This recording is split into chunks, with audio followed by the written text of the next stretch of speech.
خپل غم چاته مخ کاره کو که ښکاره دی کو، خپل تکلیف چاته مخ کاره کو که ښکاره دی کو، نو ګورې که مرهم ورسره وي او که نه مالګار ځای موجود دی. ما په خبره پوهېږي که خپل غم در چاته ښکاره کو؟ الله ته. او بهترین ټیم څه دی؟ د نیمې شپې راپاسه تهجد وکړي. ومن اللیل فتهجد به نافلة لک.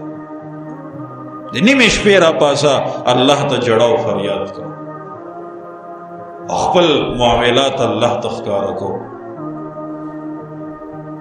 ته ګوره چې الله مسلې حل کوي که نه حل کوي. خو چې ته د سهار جمع له نه راځې نو د تهجدو له به څه پاسې، دا ګران کار دی چې د شپې 12 نیمې ته وده شي، بیا 2:30 بجې په کم 3 بجې به تهجدو له څنګه پاسې. آسان کار دی.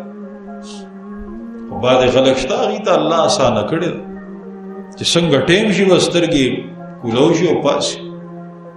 د یو روټین جوړول غواړي. الله دې موږ ټولو ته توفیق راکړي. پوه شئ، کوشش کوئ د جمع اهتمام خامخا کوئ، د جمع اهتمام خامخا کوئ، او خاص کر دا 2 منځونه د سحر او د مازیګر.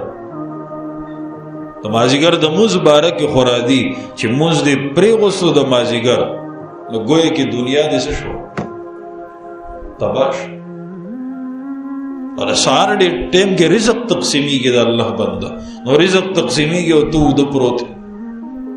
بیا وایي یاره کار ټیک نه دی او دا چل دی او دا چل.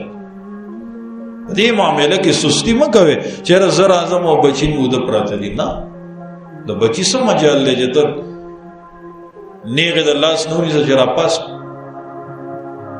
نبي علیه السلام فرمایي بهترینه ښځه هغه ده، بهترینه ښځه هغه ده چې هغه پاسي د مونځ دپاره. دا د تهجد باره کې راځي چې پاسي او هغه خپل خاوند هم پاسي.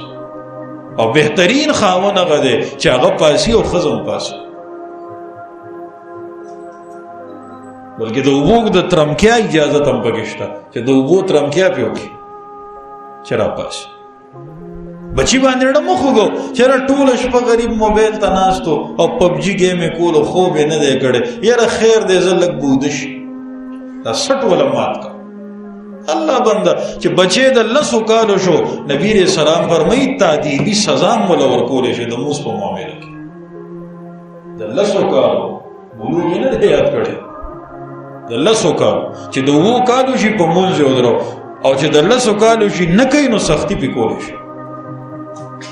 دې معامله کې بالکل سستیا مه کوه. ټیک ده که نه؟ او په نسه خبره د جمع مونځ مه پرېږده. د په نسه خبره د جمع مونځ پرېږدې نه. کوشش کوه چې ځان جمع ته ورسوي. نو که یو سړی مثال 11 بجې موده شي، نو تقریبا 15 ګنټې خوب ده وکړه. 15 ګنټې خوب ډېر غټ شی دی. کوشش کوئ ټولو جوماتونو کې دغه ټیم تقریبا جمع ده. د سهار مونځ کوشش کوئ جمع سره کوئ. باقاعده اعلان کیږي د الله په حکم.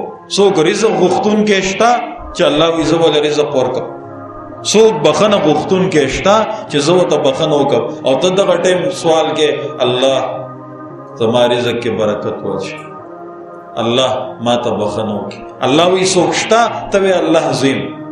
کار به کېږي که نه به کېږي؟ اوس هلته اعلان کېږي او ته دلته اوده پروت او مؤذن د بیا وایي حی علی الصلاة حی علی الفلاح الصلاة خیر من النوم. ای مونځ ګورې د خوب نه بهتر دی. او ته ښه مزېدار ودې غم غرض هم نه کړي. دا کمې شته. الله دې زموږ نه دا کمې لرې کړي او الله دې موږ صحیح معنو کې مونځ ګزاري جوړ کړي.